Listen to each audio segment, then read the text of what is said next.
ಇತ್ತೀಚಿನ ಸಂಚಿಕೆಗಳನ್ನು ಜಾಹೀರಾತಿನ ಕಿರಿಕಿರಿ ಇಲ್ಲದೆ ನೋಡಿ.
ಯಾರು ಯಾರು ನಿಂತ್ಕೋ ಯಾರು ನಿಂತ್ಕೋ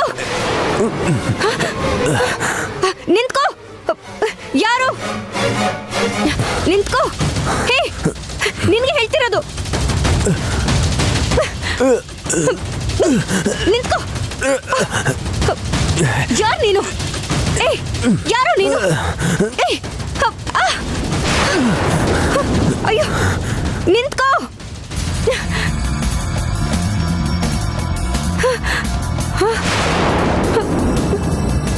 ಎಲ್ಲಿ ಹೋದ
ಯಾರು ಯಾರದು ಯಾರದು ಏನಾಯ್ತು ಯಾರು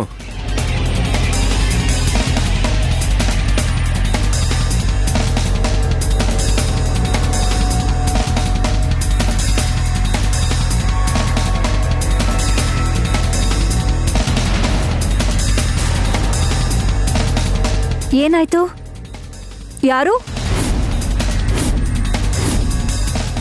ಯಾರದು ಏನಾಯ್ತು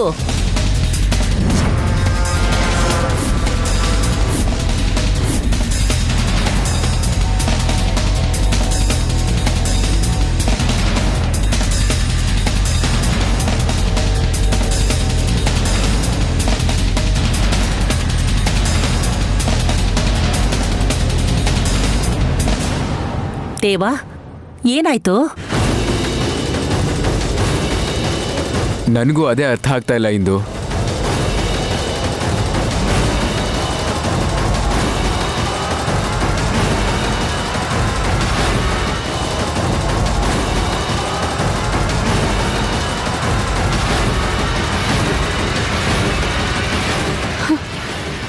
ಅತ್ತೆ ಅತ್ತೆ ಏನಾಯ್ತಮ್ಮ?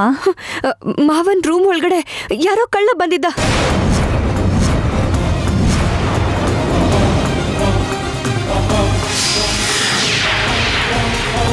ಕಳ್ಳನ ಎಲ್ಲಿ? ರಂಗ, ಹೋಗಿ ಅವನ ಹಿಡಿಯೋ. ಅಯ್ಯೋ ಅಜ್ಜಿ, ಮನೆ ಒಳಗ್ ನುಗ್ಗಿರೋ ಕಳ್ಳ ನಾವ್ ಲೈಟ್ ಹಾಕಿ ಅವನ್ನ ಹಿಡಿಯೋವರೆಗೂ ಇಲ್ಲೇ ಇರ್ತಾನ? ಯಾವಾಗ್ಲೋ ಓಡೋಗಿರ್ತಾನೆ. ಇಲ್ಲ, ಕಳ್ಳ ಸಿಕ್ತ.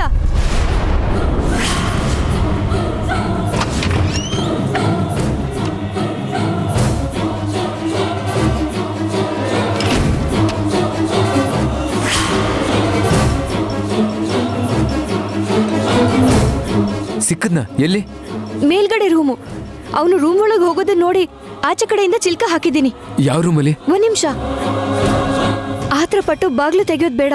ಬಾಗ್ಲು ತೆಗ್ದಿದ ತಕ್ಷಣ ಅವನ ಹತ್ರ ಏನಾದ್ರೂ ಇದ್ದು ನಮಗ್ ತೊಂದ್ರೆ ಮಾಡಿದ್ರೆ? ಅಮ್ಮವ್ರೆ, ನಾವಿಷ್ಟು ಜನ ಇದ್ದೀವಿ, ಅವನೊಬ್ನೇ ಏನ್ ಮಾಡ್ತಾನೆ? ನೀವು ನಡೀರಿ ಅಣ್ಣ. ಬೇಡ ರಂಗ,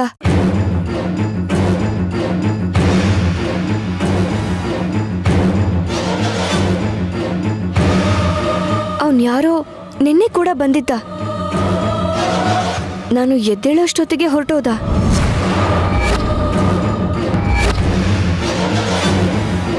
ನನ್ ಭ್ರಮೆ ಇರ್ಬೋದು ಅನ್ಕೊಂಡೆ, ಆದ್ರೆ ಅವ್ನು ಇವತ್ತು ಬಂದಿದ್ದಾನೆ ಅಂದ್ರೆ ಏನೋ ಉದ್ದೇಶ ಇಟ್ಕೊಂಡೇ ಬಂದಿದ್ದಾನೆ.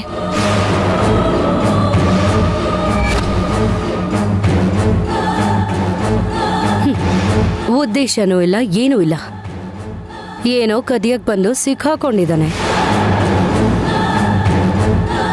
ಹೊರಗೆ ಇಳಿದು 4 ಬಾರ್ಸಿದ್ರೆ ಗೊತ್ತಾಗುತ್ತೆ.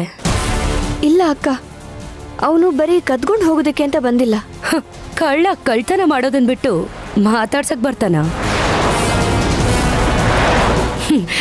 ನೀನೊಬ್ಳು. ಅದೇ ಆಗಿದ್ರೆ ದುಡ್ಡು ಅಥವಾ ಒಡವೆನ ಕದ್ಕೊಂಡು ಹೋಗೋದನ್ ಬಿಟ್ಟು ಮಾವನ್ಗೆ ಹಾಲಲ್ಲಿ ಬೆರೆಸ್ಕೊಡೋ ಪೌಡರ್ ಡಬ್ಬನ ಯಾಕೆ ತಗೋತಾನೆ?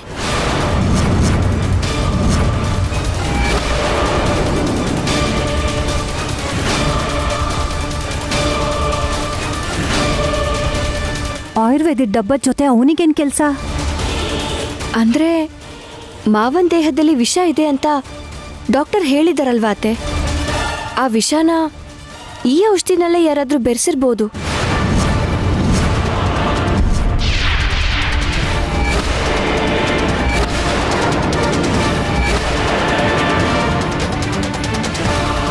ನಮ್ಗೆಲ್ಲ ಅನುಮಾನ ಬಂದಿದೆ ಅನ್ನೋ ಒಂದು ವಿಷಯ ಅವನಿಗೆ ಗೊತ್ತಾಗಿ ಆ ಔಷಧಿನ ಪರೀಕ್ಷಿಸಿದ್ರೆ ಸಿಕ್ಕಾಕೊಳ್ತೀನಿ ಅನ್ನೋ ಭಯದಲ್ಲಿ ಆ ಡಬ್ಬಿನ ತಗೊಂಡು ಹೋಗೋದಕ್ಕೆ ಅಂತ ಅವ್ನು ಬಂದಿರ್ಬೋದೇನೋ. ಅಥವಾ ಔಷಧಿಲಿ ಮತ್ತೆ ವಿಷ ಬೆರ್ಸೋದಕ್ಕೆ ಬಂದಿದ್ನೇನೋ.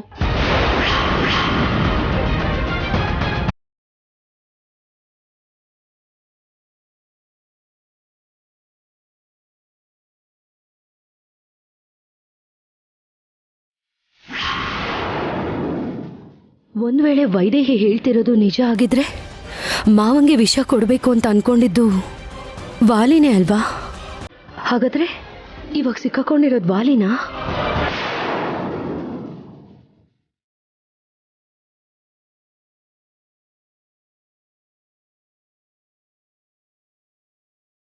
ಇಲ್ಲೆಲ್ಲೂ ಇಲ್ಲ ಅಂದ್ಮೇಲೆ ಅದು ವಾಲಿನೇ ಆಗಿರ್ತಾನ?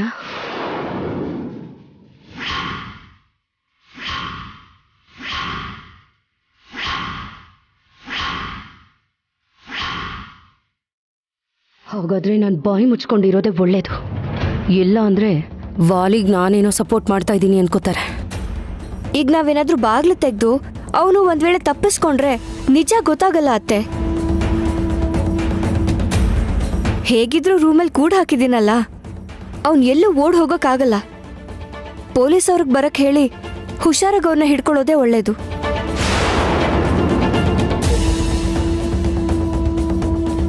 ವೈದ್ಯ ಹೇಳ್ತಾ ಇರೋದೇ ಕರೆಕ್ಟು. ಅವ್ನು ಹೇಗಿದ್ರು ತಪ್ಪಿಸ್ಕೊಳ್ಳೋದಕ್ಕೆ ಸಾಧ್ಯ ಇಲ್ಲ. ಪೊಲೀಸಿಗೆ ಫೋನ್ ಮಾಡು ದೇವಾಂಶ್. ಸರಿ.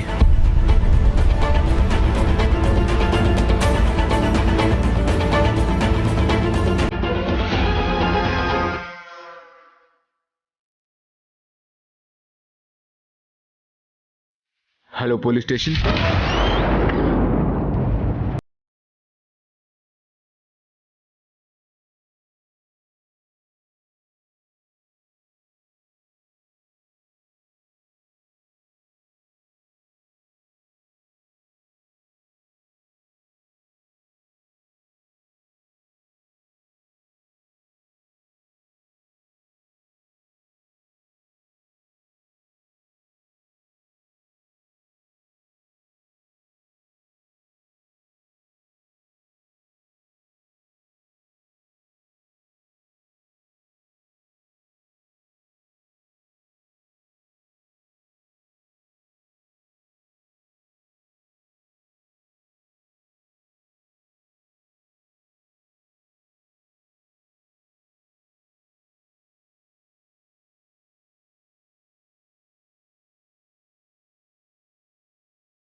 ಬನ್ನಿ ಇನ್ಸ್ಪೆಕ್ಟರ್. ಎಲ್ಲಿದ್ದಾನೆ? ಮೇಲೆ ರೂಮಲ್ಲಿ ಬನ್ನಿ. ನನ್ನ ಮಾತು ಕೇಳಿ, ನೀವೆಲ್ಲರೂ ಇಲ್ಲೇ ಇರಿ. ರೂಮ್ ಮೇಲ್ಗಡೆ ಹಿಡ್ಕೊಂಬನ್ನಿ.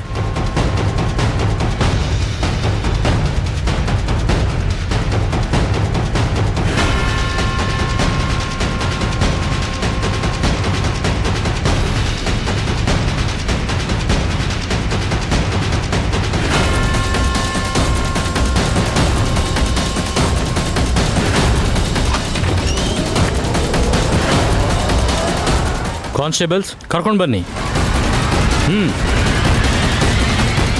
ಹೊರಗೆ ಹೇಳ್ಕೊಂಡು ಬನ್ನಿರಿ.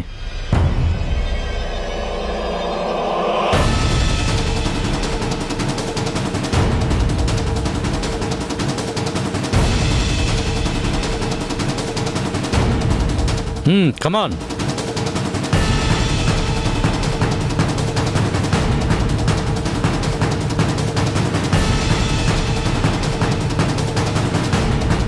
ವಾಲಿ ಇನ್ನೂ ಬಂದಿಲ್ಲ ಅಂದ್ರೆ ಖಂಡಿತ ಆ ಮುಸ್ಕಲ್ಲಿರೋದು ವಾಲಿನೇ ಆಗಿರ್ತಾನೆ.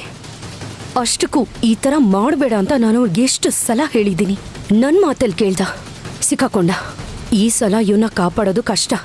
ನನ್ನ ಹುಷಾರಲ್ಲಿ ನಾನಿರೋದು ಒಳ್ಳೇದು. ಕಮಾನ್, ಕರ್ಕೊಂಡು ಬನ್ನಿ.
ನೀನೇನೋ ಯಾಕೋ ಹೀಗೆಲ್ಲ ಮಾಡಿದೆ? ಏನ್ ಬೇಕೋ ನಿನಗೆ? ನಿಮ್ಮಣ್ಣ ಕಣೋನು. ಏನ್ ಮಾಡ್ಬೇಕು ಅಂತ ಅವನ ರೂಮ್ಗೆ ಹೋಗಿದ್ದೆ.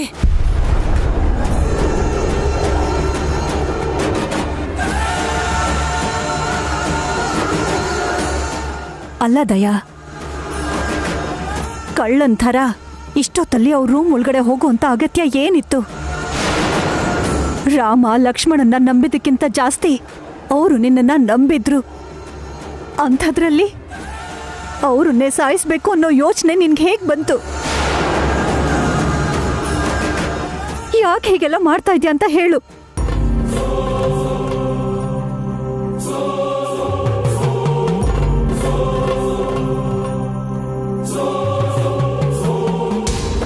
ಹೇಳು ದಯಾ, ದಯವಿಟ್ಟು ಮಾತಾಡು.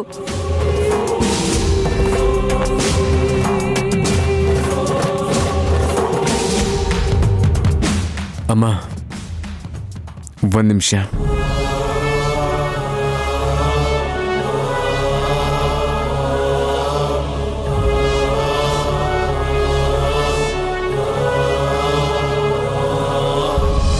ನಾನು ನಂಬಲ್ಲ ಚಿಕ್ಕಪ್ಪ. ನೀವೇನು ಅಂತ ನನಗೆ ಗೊತ್ತು. ಈ ಮನೆಗೋಸ್ಕರ ನೀವು ಎಷ್ಟು ಯೋಚನೆ ಮಾಡ್ತೀರಂತ ನನಗೆ ಗೊತ್ತು.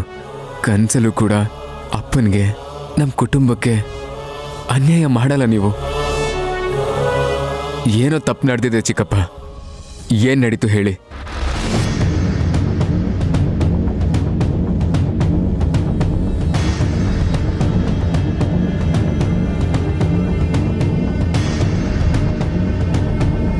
ಇದೇ ನಿಜ ಕಣಪ್ಪ.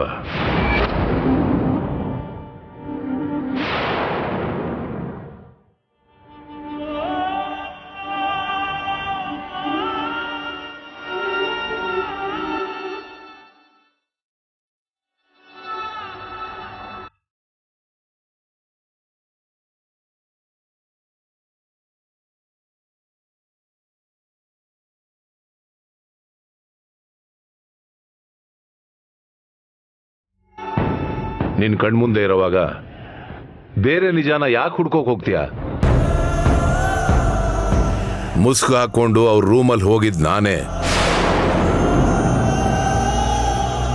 ವೈದೇಹಿ ಹಿಡಿಯೋಕ್ ನೋಡಿದಾಗ ತಪ್ಪಿಸ್ಕೊಂಡವನು ನಾನೇ. ಈಗ ಸಿಕ್ಕಾಕೊಂಡಿರೋನು ನಾನೇ. ಇದೇ ನಿಜ. ನಿಜ.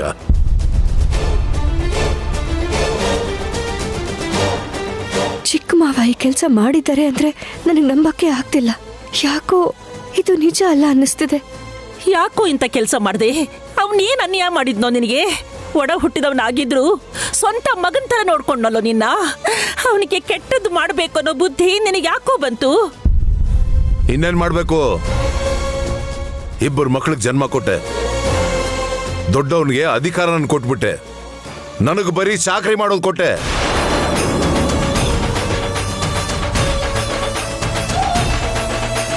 ಹೆಸರು, ಹುದ್ದೆ, ಪದವಿ ಎಲ್ಲ ಅಣ್ಣನಿಗೆ. ನಾನು ಕೈ ಕಟ್ಕೊಂಡು ಅವನ ಹಿಂದೆ ಕೆಲಸವನ್ ತರ ತಿರುಗಬೇಕು. ಇಬ್ರು ನಿನ್ನ ಹೊಟ್ಟೆಯಲ್ಲೇ ಹುಟ್ಟಿದ್ದು. ಆದ್ರೂ ನನ್ಗೆ ಯಾಕೆ ಈ ಗತಿ? ಚಿಕ್ಕ ಮಗನಾಗಿ ಹುಟ್ಟೋದು ನನ್ ತಪ್ಪ.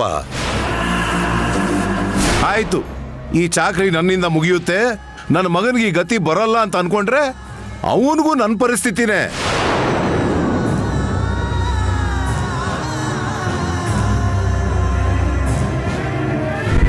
ಜವಾಬ್ದಾರಿ ನನ್ನ ಮಗನ ಕೊಟ್ಟಾಗೆ ಕೊಟ್ಟು ಮತ್ತೆ ದೇವಾಂಶ್ಗೆ ಕೊಟ್ಬಿಟ್ರಿ.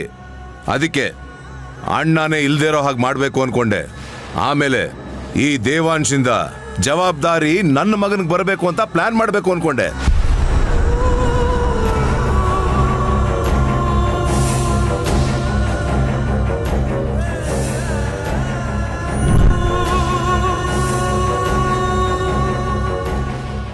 ಇಲ್ಲ ಚಿಕ್ಕಪ್ಪ, ನಿಮ್ಮ ಮನಸ್ಸು ಆ ಥರ ಅಲ್ಲ.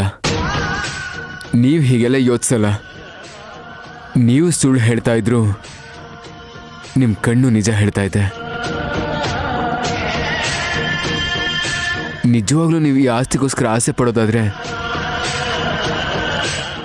ನಿಜವಾಗ್ಲೂ ವಾಲಿಗೆ ಪಟ್ಟಾಭಿಷೇಕ ನಡಿಬೇಕು ಅನ್ನೋದು ನಿಮ್ಮ ಆಸೆ ಆಗಿದ್ರೆ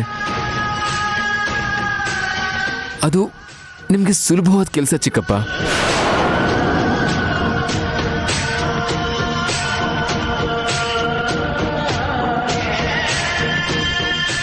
ಅಪ್ಪ,